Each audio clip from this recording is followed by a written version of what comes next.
आज ही Doubtnut app download करें। Doubtnut पर होगा अब आपके सभी मैथ्स, केमिस्ट्री, फिजिक्स और बायोलॉजी डाउट्स का सफाया।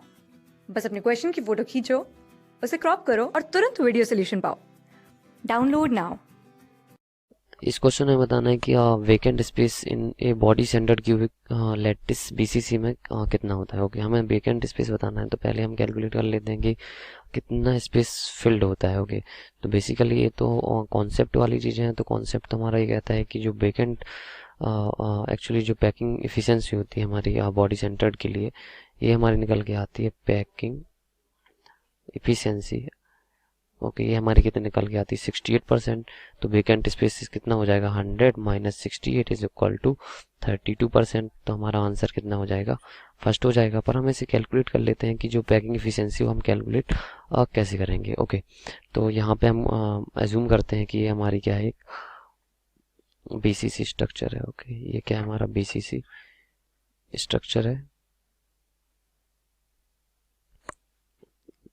तो ये हो जाएगा, ये बीसीसी स्ट्रक्चर बन जाएगा। ओके,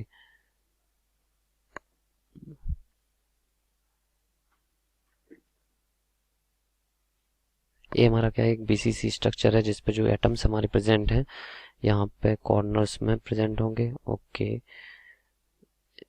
कॉर्नर्स में, और एक हमारा किसमें, सेंटर पे प्रेजेंट होगा। ओके, तो अगर हम यहाँ पे देखें, ये हमारा क्या है, डायगोनल है। ओके, इसको नाम दे देते हैं हम, और एक हमारा क्या है, ये डायगोनल है। बेसिकली हम रिलेशन निकालना चाह रहे हैं कि अगर हमारे पास जो एटम्स हैं, हमने माना कि एज्यूम एज्यूम जो एज ऑफ क्यूब है, मतलब क्यूब की जो एज होगी, cube edge of cube is equal to कितनी हो जाएगी, a. Okay, and radius of atom कितनी हो जाएगी, रेडियस ऑफ एटम जो कि उसमें क्यूब में प्रेजेंट है is equal to R. Okay, तो हम ए एंड आर में क्या रिलेशन कैलकुलेट करना चाह रहे हैं, क्योंकि जो पैकिंग एफिशिएंसी हमारी निकल के आएगी यहाँ से, हम पैकिंग एफिशिएंसी ये क्या होगी हमारी, number of atoms multiplied by the volume of one atom, volume of one atom. Okay, divided by the volume of cube. तो ये क्या होगा, हमारा पैकिंग फ्रैक्शन निकल के आ जाएगा, मतलब टोटल वॉल्यूम जितनी एटम्स ने ऑक्यूपाई कर रखी है और क्यूब की जितनी वॉल्यूम है। तो इससे हमारा क्या निकल के आएगा, पैकिंग फ्रैक्शन निकल के आएगा, वॉल्यूम ऑफ क्यूब।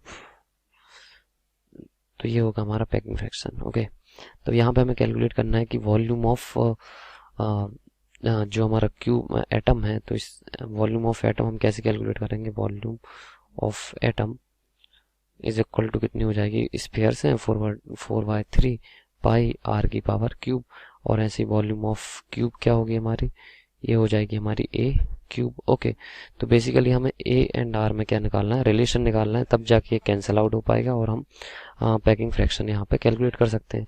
तो ए और आर में रिलेशन निकालने के लिए इसको हम नाम देते हैं ए, इसको देते हैं बी, इसको देते हैं सी। ओके, और तो यहाँ पे हम देख सकते हैं कि ये जो एटम है यहाँ पे जो ए सी है, ए सी हमारा कितना होगा, 4R की समथिंग होगा। 4R की समथिंग क्यों होगा, क्योंकि एक एटम जो यहाँ पे होगा ये इस एटम को कम्प्लीटली टच कर रहा होगा, और ये एटम यहाँ पे इसको कम्प्लीटली टच कर रहा होगा। लाइक ये इतने छोटे नहीं होते हैं, ये कुछ यूं होगा। ओके, और ये जो है हमारा ये कुछ यूं होगा, और यहाँ पे है ये कुछ यूं होगा। तो ये क्या कर रहे होंगे, टच कर रहे होंगे। तो जो ए सी है ये हमारा किसके, 4R के इक्वल होगा। पर हमें अभी बी सी कैलकुलेट करना है, तो बी सी को हम कैसे कैलकुलेट कर सकते हैं, बी सी हो जाएगा हमारा, ये भी डायगोनल है, ये हमारा ए है, ये हमारा ए है, तो बी सी क्या हो जाएगा, रूट ए। ओके, तो बी सी हो जाएगा हमारा रूट ए। तो अब हमें कैलकुलेट करना है कि अगर हमारे पास बी सी हमें पता है और ए भी हमारा क्या हो जाएगा, ए, क्योंकि वो एज है। और तो यहाँ पे ए सी क्या है, और ए सी इज इक्वल टू 4R है।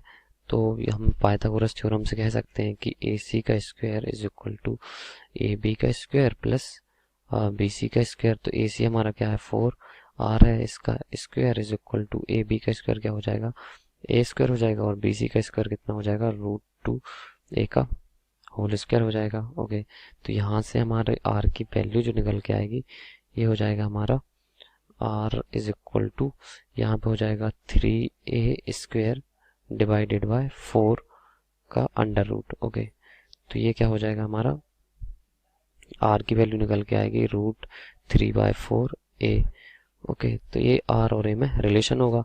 तो अभी यहाँ पे हमारी क्या पैकिंग फ्रैक्शन हमें कैलकुलेट करना है। तो पैकिंग फ्रैक्शन क्या हो जाएगा, बीसीसी में नंबर ऑफ एटम्स कितने होते हैं, 2 होते हैं, multiplied by the volume of one atom कितना है, 4/3 पाई आर क्या है हमारा, R cube. Okay, R cube, और यहाँ पे हमारा ए क्यूब था, तो ए क्यूब की ए की वैल्यू क्या रख देंगे हम, बेसिकली ए की वैल्यू आर की वैल्यू या फिर ए की वैल्यू किसी की भी रख देते हैं। तो ए की वैल्यू यहाँ से निकल के आ जाएगी आर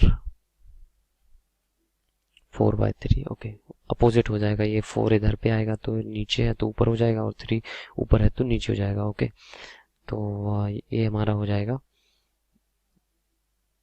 आर 4/3 का क्यूब। ओके, तो यहाँ से हमारा आर क्यूब कैंसिल हो जाएगा, और फिर हमारा जो पैकिंग फ्रैक्शन यहाँ से निकल के आएगा, इसको हम कैलकुलेट करेंगे तो ये आएगा हमारा 68%, लगभग 68%। ओके, तो फिर हम वेकेंट स्पेस हमें क्या बताना है कि वेकेंट स्पेस कितना होगा। तो वेकेंट स्पेस हमारा हो जाएगा, टोटल 68% फिल्ड है, तो वेकेंट स्पेस हो जाएगा 100 - 68 इज इक्वल टू 32। तो 32% क्या होगा, बीसीसी यूनिट का वेकेंट स्पेस होगा। ओके, तो यहाँ पे आंसर हो जाएगा हमारा ए। क्लास 6 से 12 से लेके नीट, IIT, जेई मेंस और एडवांस के लेवल तक 10 मिलियन से ज्यादा स्टूडेंट्स का भरोसा। आज ही डाउनलोड करें डाउटनेट ऐप या व्हाट्सएप कीजिए अपने डाउट्स 8400 400 400 पर।